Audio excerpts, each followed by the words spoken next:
Happy Friday to all my sisters out there. Thanks for tuning in to Wind Down Friday with Give a Sister a Hug. I'm your girl, author Erica. I have my fabulous co-host Kim with me today. I hope everybody's doing good. And we into March already. Can you believe that? Like, what a No. time going. I mean, it's just been flying. I feel like since we got into 2021, I feel like everything just flying by so fast. Yes. Very quickly. So, today we're gonna talk about being a caregiver. And I know for a fact, and everybody know that I'm a caregiver of my mom, and also Kim is a caregiver. So we wanted to talk about that because I know we have so many people out there that are taking care of family members, whether it be your mom, whether it's your dad or your child. You know, being a caregiver is a whole lot. It's a whole lot of it's a whole lot of time. It takes time. It's a lot of energy. Sometimes you have to give up your life, to make sure that that other person is good. I have been taking care of my mama since my daddy died, and I think this year made 11 years my daddy been dead. And my mama lost, she got up one day and just stopped walking. And we all thought it was her arthritis because she suffered from rheumatoid arthritis so bad. And we was like, okay, it's this too shall pass because what rheumatoid arthritis, sometimes it can be crippling. So that's what we thought it was. And fast forward, it became a whole situation to where she had to have surgery, a C-spine surgery, where they infused some distance from the back to the front of her neck, and it was a whole lot of things. So yeah, so she had to go through that surgery, and she had to go learn how to walk because wherever you set her, that's what she was. So that's when it kicked in for me. I was working and going to school at the time, and then on top of all that, our house caught a fire. So it was like it was like one thing at a time.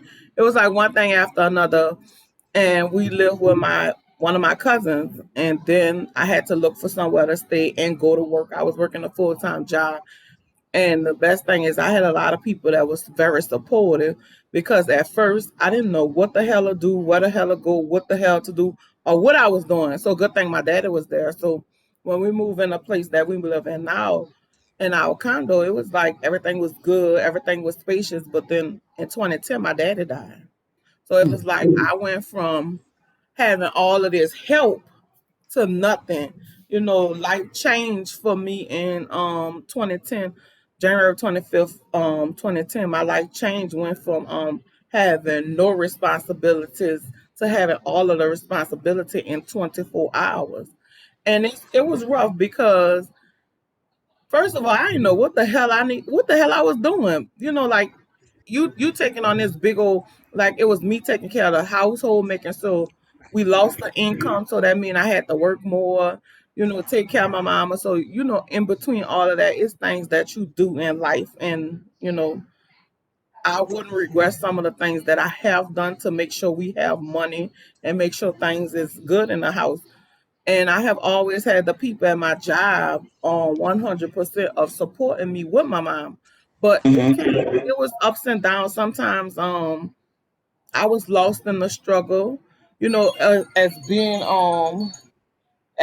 the only child. I was lost up in the struggle of not having help, not knowing what to do. So you lose yourself as a person. So I lost Erica because I was just putting so much of time into taking care of my mom and making sure the house. So you lose you as a person where you have to balance all of this. And I mean, it had got to the point where my mom started getting sick. And I'm like, as soon as my daddy died, we buried my mama like that March. My mama started having these episodes to where she couldn't breathe. She was breathing hard. I was like, what the hell going on? So then it's like, okay, what's going on? Like, I'm crying because I just buried my dad and now my mama gets sick. I don't know what to do. So it was hard. It was hard of going through these ups and downs and just trying to get it all together. Like, I lost my relationship because I was just solely focusing on taking care of my mama. and working, and that was all I had time for at a point in At time. that time. Yeah, I didn't have no time to do anything, and it just went on and on. So in the mix of it, I kind of lost myself because I started gaining weight. I wasn't taking care of my sugar because I have sugar diabetes, so I wasn't taking care of anything. So it all that plays a part, And when I did started dating, what hurted me the most is I had this guy I was dating, and I had met him, and he was like I was telling him my situation because I tell everybody, look, I got a mom, I take care of my mama. So, just to let you know what's going on, he asked me like the next day we met, he was like, you gotta make a choice. So I'm like, a choice? What kind of choice you talking about? He said it's gonna be either me or your mama. Bye. So I got up, and if anybody know me, I got up and I walked to the kitchen door, and I was like, well, you gotta go. So it kind of made me leery about dating because I started really thinking like, okay, that shit kind of hurted because you have a mama, so you would have thought, okay, Hmm. and it kind of pushed me back a little bit from dating because I'm like, okay, if it's gonna be like this, I don't want to have nothing to do with it, and it was kind of heartbreaking. So I started dating back maybe about 3 months after I started dating, and I did the dating site, and I met this one guy on there, like really super cool. But come to find out, he knew me already from where we previously lived. So it was so easy because we talked a week on the phone before we even, kind of met each other because he knew who I was, but I really didn't remember him. And he walked into my house in September and just he never asked me about nothing. He met my mama. He knew my mama. He knew my mom was in a wheelchair. He walked in the house and never questioned me about anything about my mama till 5 years later. I'm like, dude, you just Maria's not coming out the wheelchair. And he was like, what? I was like, no, she's not coming. Like he never asked me anything I needed. It was helpful. So when I find those kind of people, I kind of latch on to them because they You respect need that me. help. Yeah, and now he was there helping. He didn't ask me why this happened, what I need to. It was just always that help and what I need to do. And I work on Saturdays, so he was there and he helped me out a lot. So in the relationship, it's like you gotta find that fine balance. And the first year of our relationship, I don't know where the balance came in at because it was so hard because I got a I got somebody living with me and my mama. So it's like you gotta being a caretaker is a lot because you gotta give and take a lot. Sometimes you gotta give more than you can get because that person and like my mama in a wheelchair, she require a lot of help. So it was a lot of give and no take. But in the end we found some kind of balance to balance everything out. And it it become you go through this like I became power attorney, like you doing all these different things, you taking care of, you making decisions that you like, damn, I didn't know I had to make this decision. I didn't know, and especially when it came down to like when the doctor started, they wanted to do this thing for when if my mama gets sick and she can't talk and she's not responsible, I need to put on a ventilator. I'm like, wait, what? So I'm A like, DNR. yeah, I told Maria, I said, look, you do this paperwork now while you in your God, you have your full mind Right. because I'm not gonna sit here and Mhm. be like, well, take her off the ventilator. What you talking Right. about? Put the tube? What? So that's the kind of decisions as a caretaker, them the kind of decisions you have to make. And I was like, fill this paper out, woman. Now. Like why Right. you saying let's fill this out now. So it's things like that you have to go through, being a caretaker, you have to make those decisions. And some of those decisions are not really easy at all because it's like their life is in your hand. And you just can't Yes. be you just can't be making no you can't be like Trump and be out here making these crazy ass decisions and be Mm-mm. I'm so sorry. You know, Oh like you Lord. can't be like Trump. You can't be like Trump. That's why he out of here making these crazy ass Gotta go decisions. now. Making these crazy ass decisions. So it's a lot of give and take as being a caretaker because sometimes you have to find balance. And I'm really, as of now, 11 years into it, it's like I'm really just finding balance myself of how to take care of myself, have self time, and to take care of my mama because my mama been going through different things in her life with her illness. So you get lost up in the struggle, and sometimes you have to back up and be like, "Hey, Mm-hmm. what do I need to do to take care of myself? Because if I didn't take care of me, I'm no good for her." So as a Mm-hmm. caregiver, that's the kind of stuff that you have to think about. You know, how you gonna take care of yourself? You will find that fine time. And like right now, my mama's situation have changed dramatically to where she's in the bed and she barely could get out because she had an experience of being in a nursing home and they didn't do shit for her, so you gotta be up to when things change, when things get new, you gotta be on top of them. Like I tell them any time my mama go to the doctor or the emergency room or anywhere, I know every bump and glump and everything, every nick and everything on my mama body. So you can't tell me that, oh, she came with that. Nope, she ain't come with that because I know that. Like I wash my mama. It have come time to, TMI, but this just a part of being a caretaker. Like my mama was constipated. I had to literally help push her butt to get the poo out. Those are the Mm-hmm. things that you have to do. Right, right. Because you ain't want her to be, and getting constipated ain't good for some people elderly. So it's things that you're gonna do, Mm-hmm. especially as a caretaker. It's gonna be things that you're gonna find yourself doing that you like, what the hell? And I'm Right. like, I put my finger in her ass. What the hell?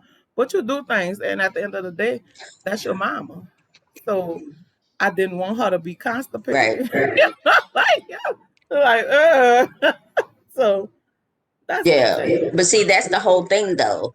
That when you are 9 times out of 10, a caregiver should be, let me say this, should be one of your kids. That's going because you know that there will be a lot of love and support behind that, not just somebody that you done hired off the street and expect her to do and treat your mother like she's your mother, because that's not gonna Right. happen. So yeah, it's good that it comes from, a good heart and a good place, because a lot of these people don't have that. They are, some of their kids is just like, oh well, I gotta live my life. We'll Right. hire somebody. We'll hire somebody to get somebody could get you in here because I ain't got time. I don't have no time. And And see, everybody is. Go ahead. I was my mother's caregiver Hmm. for a long time. It was me and my sister. We was her caregiver, and then she got to the point to where um, she needed not quite 24 hours care, but Hmm. she needed almost 24-hour care. But the thing with that is she was still mobile. She Okay. got up. I think she had narcolepsy, because you could be sitting there talking to her. Next thing you know, she like this, and I'm like, what the hell? And I'm like, girl, what is you doing? I wasn't asleep. Shit, your ass was snoring. What is you talking about? And they always talk about they rested their eyes. And you heavy breathing. What do you mean? You didn't even know you was in the world for 2 seconds. What is you talking about? Oh, so yeah, I definitely, I get that. It started off in the beginning, my sister was the day and I was the Okay. evening.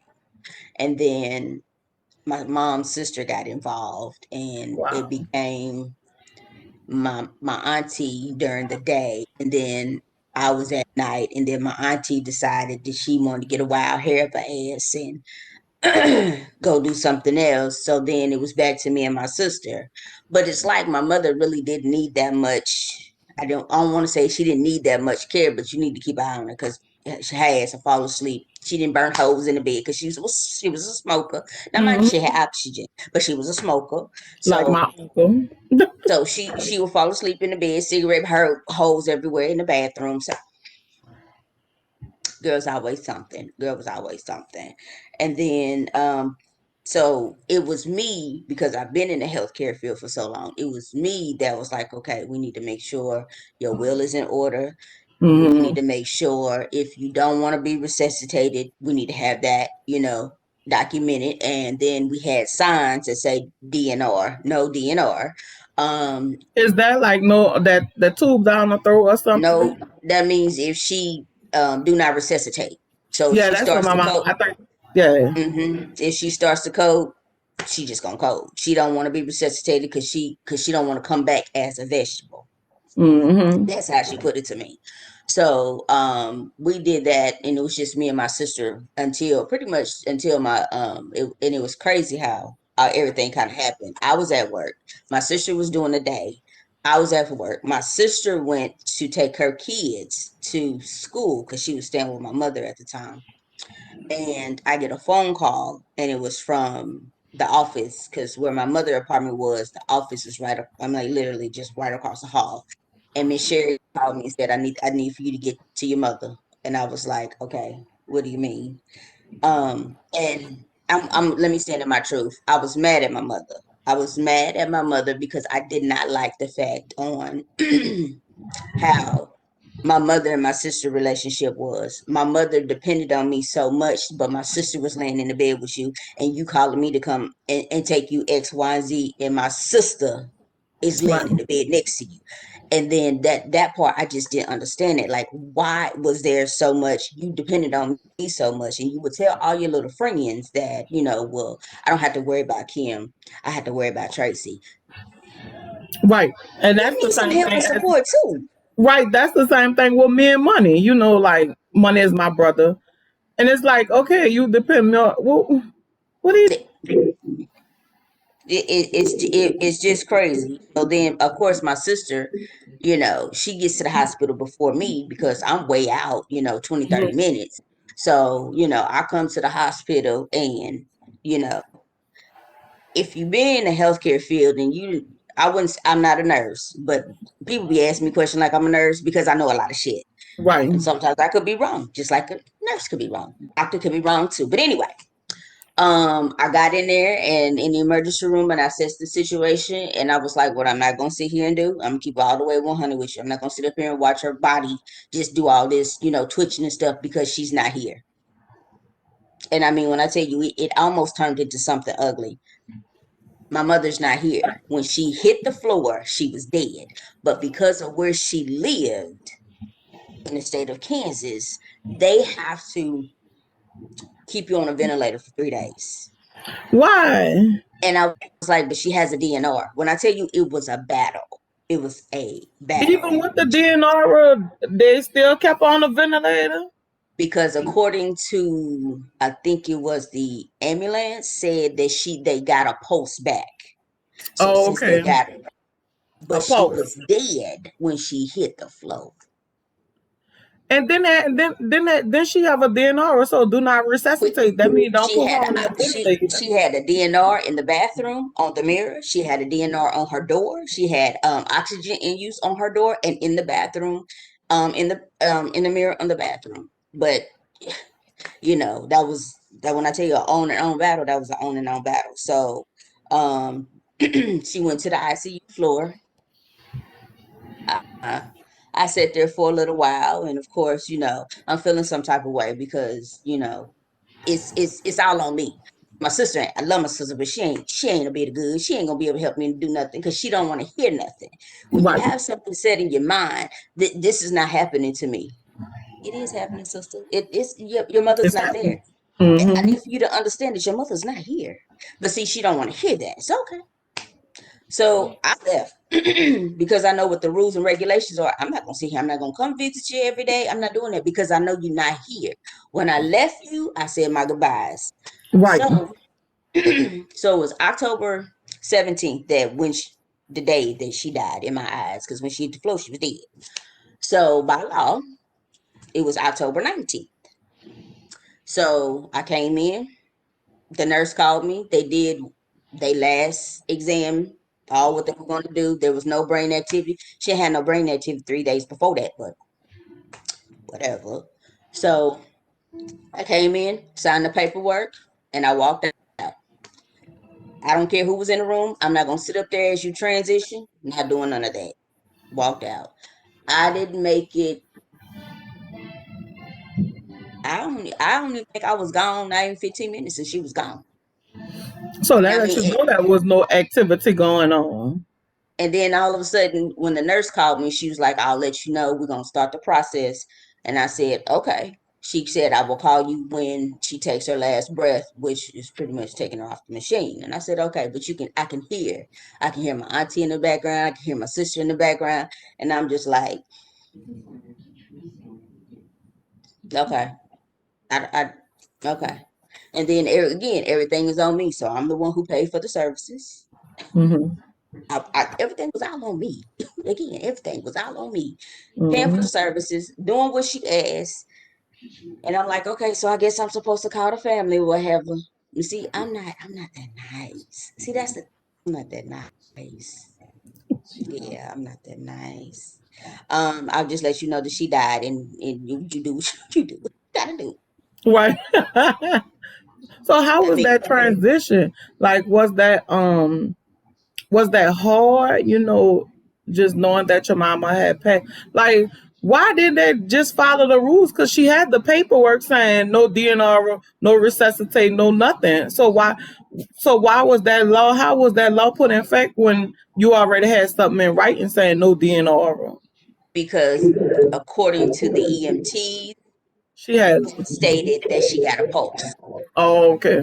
So once But they, still, the DNR is still inactivated, right? It's still it's active. when they got there, she had a pulse. But But the she lady, still got paperwork saying no DNR. yeah, So is yeah. that every? Do you know if that's every state, like that they require that they be on that ventilator machine 3 days like that? I don't know if that's every state. I just knew that was the state of Kansas. I Oh, don't know if okay. that's every state. I would check with your medical people to see your hospitals and stuff to see your state regulations, I guess, to see, what the rules and regulations are. So, I mean, it was hard. I mean, it was a hard transition because then I had to go into, now I'm responsible for planning the service, and she didn't want a burial. She didn't want none of that. She wanted to be cremated. Fine. So, did all that. Like, then, leaving it up to, trying to get her house. I mean, thankfully they let us have, because it was in the middle of the month. So they let us have the rest of the month to get, everything clean. But then it was crazy because my auntie was in there trying to take every damn thing. I don't understand why family gonna start acting a fool. Why we want to do that? Well, she I said don't at know. the head is, I'm the daughter and I'm gonna override anything you say. You can't. Did she put that in paper? Is that on paper? Is that on paper somewhere? You need to give I'm me the that piece daughter. of paper. I don't care what you Right. say. And it was three of y'all, right? It was you and your two sisters, right? I only have one sister with my mother. Okay. So it was you and your other sister. So how you gonna, Auntie? How you gonna come override us to try to? Girl, Oh, that tried, was my tried favorite it, sister. She said I could have this hat. tried it. Okay, tried it. But it's crazy because it like when you do all of that, it gets ugly. And then 4 months later, so my mom died in October of '08. My dad died February of '09. So it's like, okay, you start to get yourself somewhat better, normal. And Hmm. then all of a sudden, your daddy takes a turn for the worse. So Wow. you like, I mean, his only thing in his life was, I want to outlive both my wives because, he just wanted to be that Andre. And he did that. He did that. His first wife died before my mother. I think it was a year before. And then my mother died. And then that was a whole fucking mess. So what that? How was that Whole mess. transition? That was less than what, 2 3 months, huh? When your dad died in About February. 4 months. So how was that transition? Like, Hmm. how was that? Like going through. All right, I just buried my mama in October, and now I'm looking at February. My daddy. How was that? Did that take an emotional toll on you, or How was it it? took it was so much, to be honest. It was so much because by his first wife he had 3 kids, and I wasn't close to the 3 kids. Okay. And so then it was just me and my sister by my mother. It was a hard pill to swallow because my sister, I mean, I guess it's hard. It's like when you say my sister. I guess the half. I don't want to say. Oh, whatever. My Well, sister with my mother. like my mama had found out when one of her brothers passed or something. They had money or something. My mama found out like her and her brother had different daddies, but the same mama. But they say they consider my mama his stepsister, even though they had the same mama. But because they had the different daddies, they was considered step brothers and sisters, Hmm. which was crazy. I mean, mama, it should count by the mama because the mama carried the baby. Right, girl. Everybody different. I just know that my sister, Hmm. um, she acted a fool. Acted a plum fool. Um, Girl, a plum fool. Like she didn't, or she still hadn't processed the fact that her mother died, Right. because my mother was her rock. Hmm. So, and she depended at that time. She depended on my mother for everything. So, when my daddy died, my sister didn't show up. Uh, it then she called the. Okay, so let me back it up. So when my daddy died, everything went to his oldest daughter, which was his first daughter, because he felt like that she was more responsible. Bullshit, but she was more responsible. So upon his death, everything, the house, the truck, the bank accounts, every fucking thing went to her.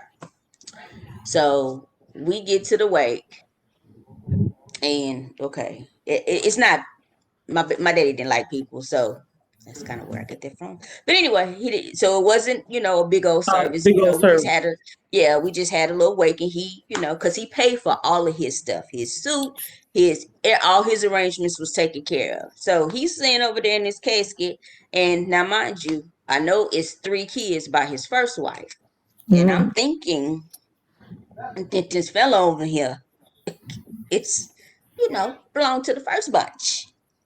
And I said to my half sister, I said, "Oh, Joy's here," because that's his name. She was like, "No, that ain't Joy." What you mean? That ain't Joy? Because mind you, I don't talk to them. I don't deal with them, so I ain't seen them in Right. years. So I'm assuming she was like, "No, Joy gone back to Arizona." Who him?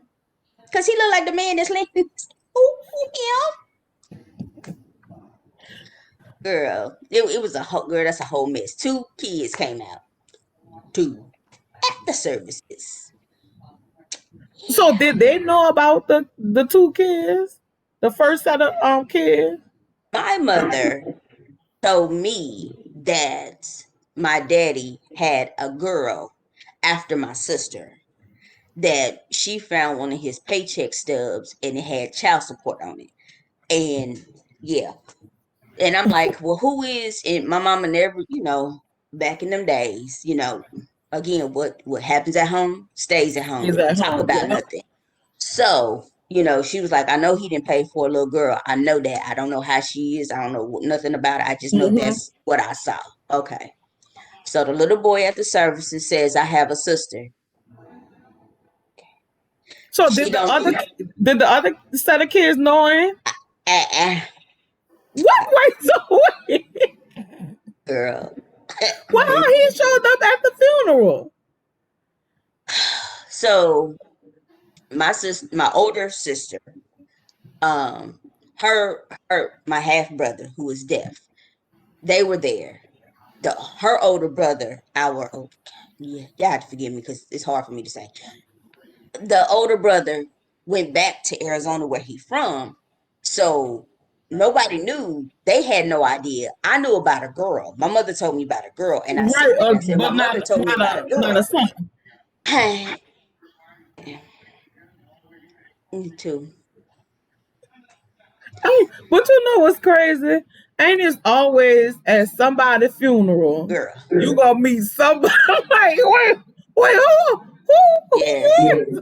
yes, And you like, what? Who you yeah, is? yeah. Oh, I'm such and such. What? Nobody ain't never told me about you. Right. I mean, because we was like, me and her was like, Bonnie and Clyde. Who the fuck is you? She looked like the man. Because I'm looking at you and looking at him. Ain't no denying none of that. No, So he couldn't even. you couldn't lie So and say. so your sister on your daddy's side didn't even know him. So y'all was trying to jump the boy. Yeah, So girl, it y'all was trying to something make sure else. he didn't get no shares Well, of the money. I remember having a conversation with my father, and I said, and I told him flat out because by this time my mama was dead, so it didn't matter. So I was like, Mama always said that you had a little girl, and my dad said, looked me dead in my face, said, I only got 5 kids, and that's it. I said, okay, and I'm just gonna leave it at that. He said, what's in my will is 5 kids. Nobody else matters. Okay, okay. So the brother shows up. So who this? Right, Who, right. Who, I would have went tapped him? his ass in that coffin. Who you? Who him? So we sitting up here scratching our head. Okay, so the next day, where the next day they go put you in the ground. Older sister shows up. The sister who your mama had told you about. Yes, Oh she Lord, shows up. ignorant. She ignorant. Okay, so I'm looking at her,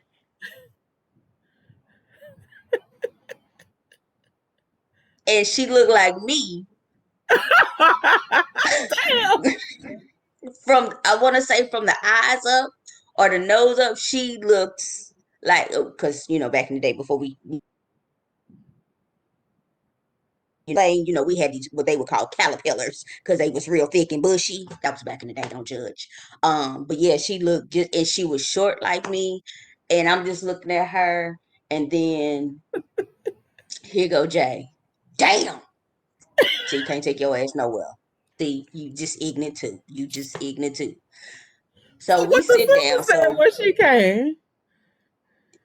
the brother, her brother, made it very clear that she didn't. He had to talk her into coming because she was mad at us because she didn't have a relationship with her father. But that's not But our. That wasn't our fault. That was ignorant is as ignorant does. that man So in that little casket. That's whose fault that is. right. And so she had a problem with everybody. So my father's sister was like, okay, back in the day, Ryan's used to be the place you go to sit down, have the buffet style. We sat down and we like had this old conversation, and I mean she let it be known that she just wanted to see what everybody looked like because the story that she told was she wanted to have a relationship with her father, and she walked up to my daddy's house and knocked on the door and introduced herself, and he told her to get the fuck off his porch. And the way she said it, I was like, yeah, well, yeah, That's that's him. yeah, And yeah, since that's he some shit only that he put 5 kids in the will anyway, so don't matter.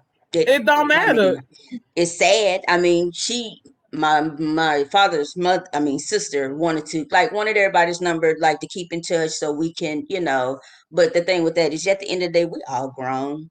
We are all Right. grown. We are own And Daddy told individuals. us it's 5 of us. Daddy got in the wheel that it's only Daddy 5 of have in the will that it's 5. them. No extras, no plus twos, no plus ones, no plus nothing. Daddy say Nothing. 5. Uh-huh. So everything that, from the barn, from the, anything that my daddy had was split 5 ways. And even though my older sister, didn't do right, but everything was supposed to be split 5 ways. But then all she did was whatever, she let the brother come in and take whatever he wanted out of my father's house. Wow. Because I didn't want nothing. I mean, I had everything that I wanted because, I had his love. That was enough. I don't want girl, to get jumping. I didn't know you can have all that stuff, but I have not. Like we had, like I tried to have. Once my mother died, and then my father died. I tried to have that relationship with my older sister, and once our energies don't match. Let's just call it a spade. Right. Our energies don't match. You on a whole nother level, and then you want to talk down to people, and you act like you better than motherfuckers. So what you ain't about to do, bitch, is that. And I mean, I don't know why people like I don't understand when you dealing with other outside kids, why you feeling just because daddy was close to me, that don't make you mad. Well, if you mad, be mad with his ass. Don't be mad with me because he's there. I had an outside brother, but my outside brother, that just as busy as all outdoors. Like and it was just me and money. And when I did meet my brother, girl, I was working at Walgreens, and me and my daddy was two peas in a pot, and he was Mm-hmm. walking me. He was walking me to work that one day, and I seen this dude at the bus stop because where I worked at, that's where all of the RTA transportation pick up at that bus stop, right? I seen the boy jumping off the side of the curb in the street, off the side of the curb. So when we got close to the smoothie king that sat behind the Walgreens, my daddy had look at that idiot there. So I'm like, who? Why you talking about that boy? He hollered, that's your brother. I said, girl, and my dad is so crazy. He said, "Look at this idiot here." And when he seen my daddy, he was like, "Daddy, dad." I said, "Oh no, I'm God, God." I said, "No, I turned around. I said, I like to keep my little ignorant brother money." Girl, when he see my daddy, it was like he was 10 years old. He was just daddy, Mm-hmm. daddy, daddy. I was like, oh no. He said, come back, dummy. I said, oh no, you about to all and there are a whole shitload of people at this bus stop, right? And everybody just looked at looking for us. I said, I ain't about to be a part of that. But we never like my stepbrother, well, he my real brother, I guess. We never really had a whole thing of not having that relationship. He was around me and stuff like that, but he just wasn't, I guess, as ignorant as money was. You that thing not off the chain. And then I got this brother, he's so settled, but when I say he was crazy about my dad, I'm like, Dad, what is wrong with him? He come run and anywhere he see me, daddy, daddy, daddy, like he 10 years old, like he ain't never Mm-hmm.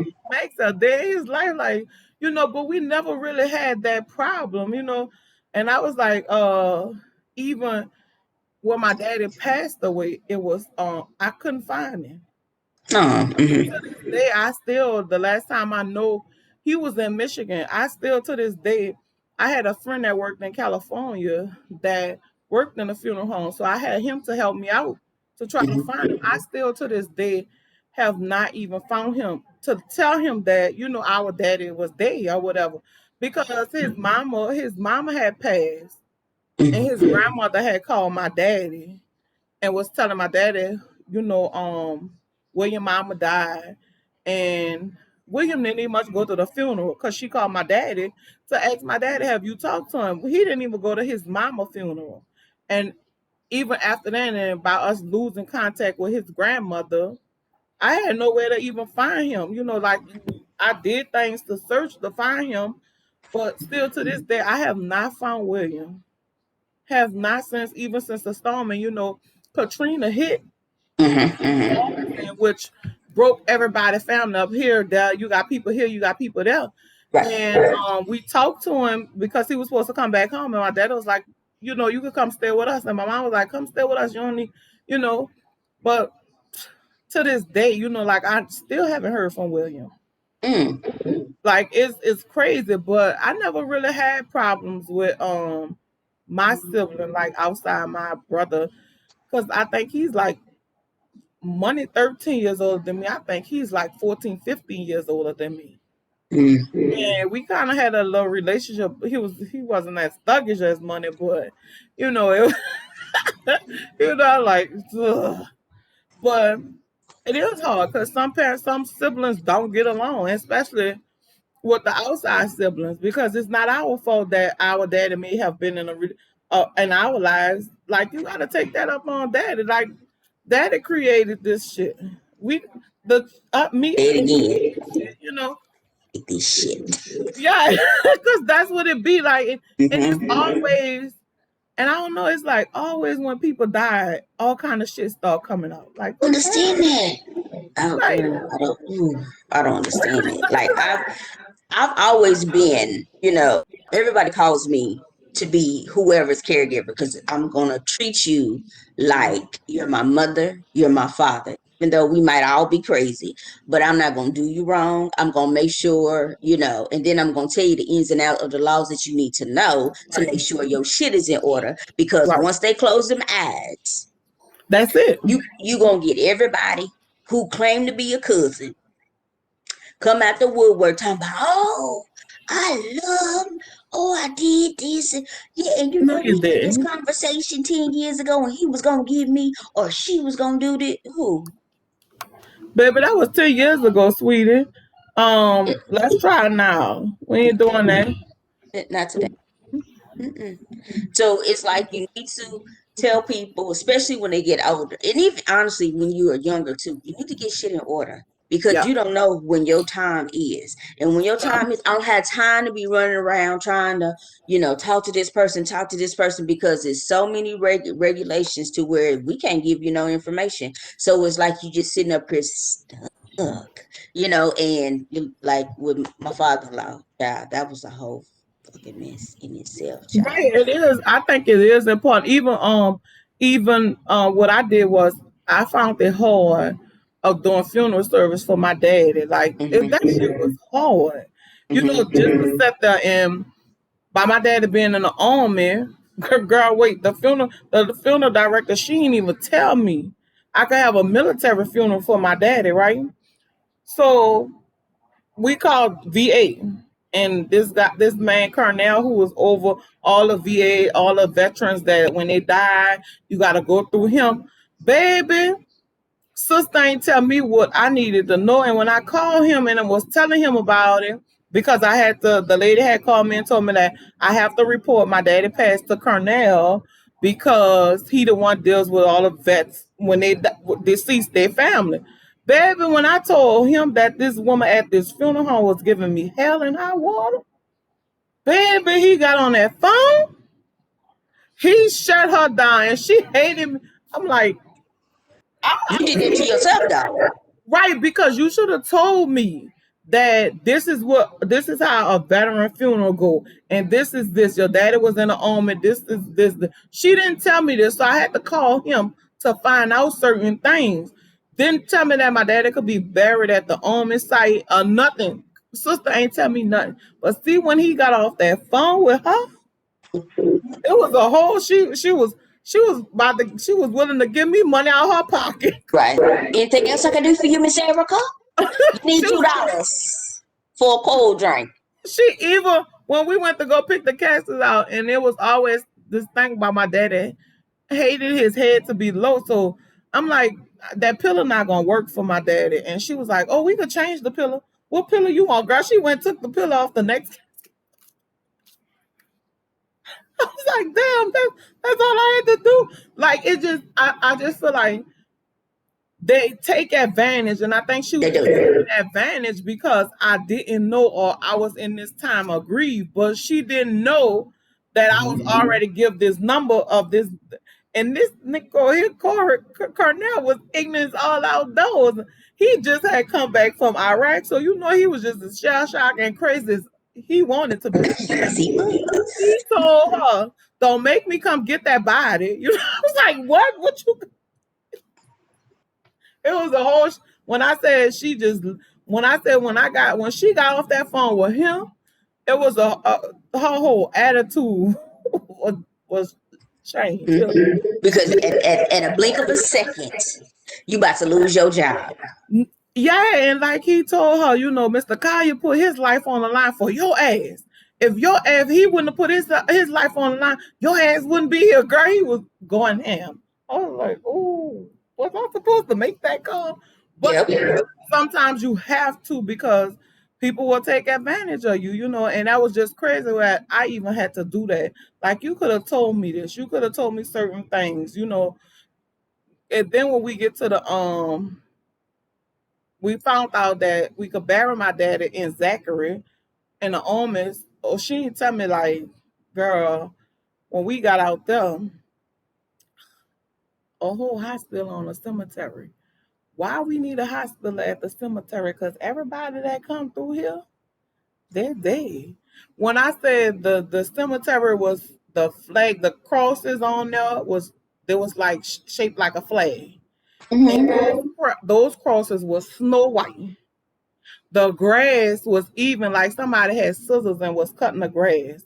My nephew stepped on the grass. He kind of made a mistake and fell off the grass, baby. That woman, man, pushed him. Hmm. Got on the grass.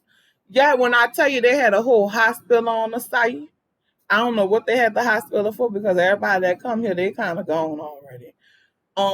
When I say the bathroom, because we was even in the bathroom, like I had to go use the bathroom, and you're looking for public bathrooms, but be nasty. The bathroom was clean. The bleach just hit you when you open the door. You can sit on the toilet Hmm. and the little paper come out the toilet like it automatically. I guess when they get a sense of your butt, the paper just come on top of the toilet seat, and that it was clean enough. Like even she didn't even tell me like the mileages. Like they paid the VA paid for you mileage on. Like we had to ride from New Orleans to Zachary, Louisiana. How Like far is that? it was an hour ride out from New Orleans to Zachary. It was about an hour close to Baton Rouge. So she didn't even tell me that VA was gonna pay me for those mileages. She didn't tell me anything. I basically I basically had to call him back and tell him, like what I need to do. So he was like, well, did she give you the mileages on the hearse? I said no, because they paid me twice off the mileage on the hearse that my dad had riding, then the mileage on limousine that me and my mama rolled in. They paid me twice for mileage, and she didn't tell me none of this, none of it. Nothing. She didn't even tell me where we was going at. When I got there is when I found out where we was going. We was going to Zachary, but everything like they got A through Z. So my daddy and J, like is way on the other side. You have to ride in and ride out. Like she didn't even tell me what plot, and she knew all this. She didn't tell me none of this till we got out there. So it's always I find it crazy that at a funeral is you find out everything. You find out who Bobo was going with. Like it just become this whole thing at a funeral. So Me neither. but and planning funerals is something that you deal with as a caregiver. Like I wasn't a full time caregiver to my daddy because my daddy was still getting up and going around, but I still was taking care of like his business, like making sure Hmm. he get to the doctor that he didn't go to all the time. He ain't feel like getting up and going. What that damn you gotta go to the doctor? Well, I don't feel like it, idiot. I'm not going today. Hmm. Hey, you ain't gotta go to them. But taking care of being a caregiver, you have to deal with those things. Like I didn't know that I had to get a DNR for my mama, which the nurse told me that she was like, you want to make sure you have that because my mama always said, don't let them resuscitate her or she don't want to be put on that ventilator machine. So the nurse was like, that CMON, she was like, we need to do a DNR. I was like, what the hell is that? So it's just a lot of things that you go through the ups and downs. And like she said, you don't want to be stuck in a thing where the city start making decisions for you because the city can make decisions for her. So I was like, they ain't take care of her. So why should they have the right to Because y'all take want to sit up here and fuss and fight and they're ignorant. So right? somebody has to be the mediator. So it comes to all those little different things that we have to do as caregivers. Like you have to make sure certain things. Like I didn't know that I needed power of attorney. Like I have the power of Hmm. attorney paperwork where I do. I can Hmm. sign paperwork for my mama. Like it's just a whole lot that you find out of being a caretaker. It's just not making sure they have food in the house. It's just not making sure they get to the doctor. It's all these other big things. And Mhm. people don't talk about barrier. Like right now, I made funeral arrangement for my mom or myself and my brother, to try not Mhm. to have that bigger headache. But Mhm. it's things as caregivers, that's the paperwork. It's like paperwork is always important to take care more than anything, because like I still have to deal with paperwork. Like, what is this? What I need to do with this?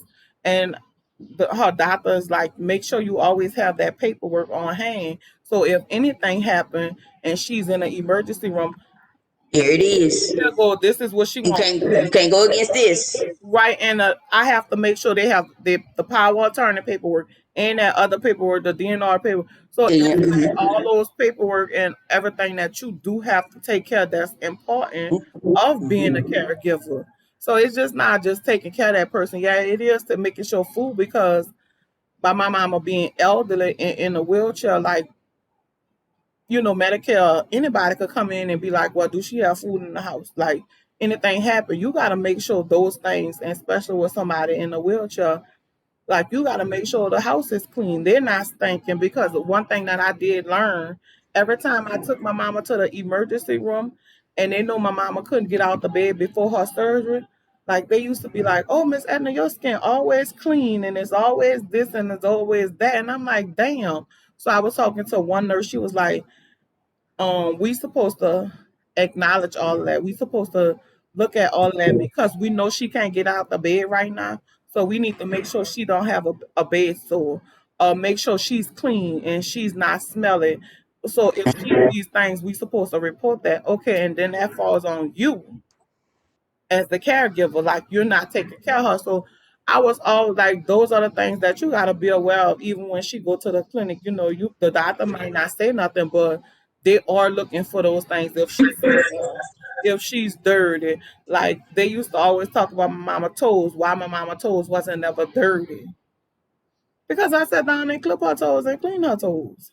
Mhm. So it's And I'm glad that you say that because that is something that needs to be said because people don't know. I'm just taking it to the doctor, but they don't know on the inside that me being a nursing assistant or me being a nurse, I'm coming in and I'm assessing everything. You just don't know that I'm doing that, right, but I'm doing that because at the end of the day, my documentation has to say, well, she came in this, she came in this, and then X, Y, and Z. Because if everything don't fall in the line, then if she's on any type of assistance, they can come back and audit, and I need to see it's well documented. And if it's yep. not documented, so then they coming to you, and then now you gonna get in trouble.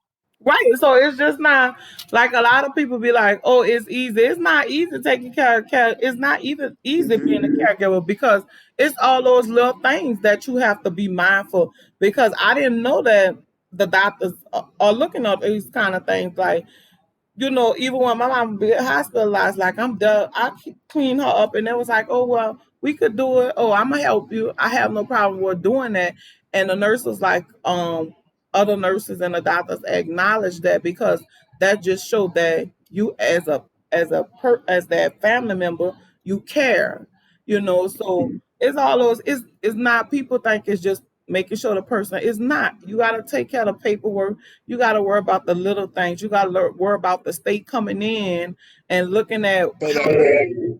just like just recently, my mama had her long term annual review. Even though it was a phone, guess what the lady told me? And we FaceTime. She said, oh, turn the camera opposite, and I need to look at her room. I need to see the living room. I need to see the kitchen and open the refrigerator. I need to see inside of the refrigerator. And so they look at all these things. If especially when my mama getting government assistance, like, they look at all that, because if you're not doing the right thing, it's some shit gonna come down. But it's a lot that you have to do. It's not easy at all. It's like a whole life change of being a caregiver, because it's just, I can't say it enough. It's just not just making sure she have food. It's just not making sure she have paid clean clothes. It's just not that. It's all of those little things that you have to worry about. Like they might come in and like I got this box on the floor, they'll be questioning if the house smells, like they ask all these kind of things. Like they even like the nurse, the physical therapy lady even examined my mama toes and was like, Miss Edna, I never seen toes like this. And I'm like, what that mean? She said some people toes are horrible. Mm-hmm. Mm-hmm. Because my mama do the lymphatic wrap. She used to wrap her legs, and they used to always talk about how my mama was always clean. And I'm like, why did And I asked my mama, I was like, I don't know, but that's just things that they have to look at because if she come there dirty or she got a sour, or as they say, a sour dress, like they look at all those things, and it And they report all those things. yeah, because it even came to like this guy I was dating. He was taking care of his grandmother. She had a sitter there, and the lady wasn't doing nothing. And I was like, wait a minute, he's still doing everything, and you got to work with here. She's sitting down watching TV. I said, Mm-hmm. no. I said, excuse me, you granny worker, and she was like, yeah. I said, well, why granny haven't ate yet? Why granny saw her clothes not this, and why she was mad with me like you getting paid for this, sis. I think you need to do this, and I And if you ain't, you got to go.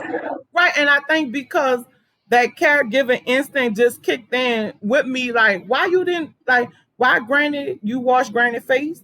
Like, did she eat? Why her sorry clothes still in that dirty clothes basket? Did you wash that? And he like, why you being so mean to that lady? It's because I'm a caregiver, and that's the kind of shit that kicks in. If I see that, you have to turn out things because if not, the state will come up in here and take granny. Say that again. So, They will take Granny. So whatever little money she was getting that you was depending on, no more. no more of that. So Mm-hmm. it's like that's the things that you have to do, and it's not easy. But at the end of the Mm-hmm. day, these are the things that we go through in life. Life deal us these hands. We don't know what cards we gonna have to play and when, especially with Mm-hmm. elderly people. So it's this was a topic that we need to talk about because Absolutely.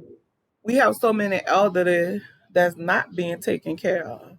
So, sisters, if y'all have family members out there and they're elderly, make sure they're good. Even disabled, with Down syndrome, whatever kind of disability they have, make sure that they good. Make sure their paperwork is good because the state and the doctors they are looking at those kind of things.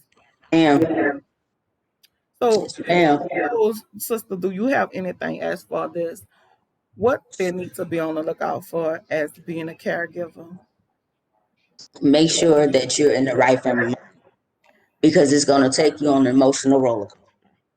So you need to make sure that you are able to support and then you have somebody that you can rely on that can help support you as well because it is a lot. It's like Erica said, it can within 24 hours your life has completely changed and now all of a sudden you are a 24-hour 24/7 caregiver and it was unexpected. So now you have to get things in order. So it's like definitely that. Make sure your paperwork is straight. And say it again.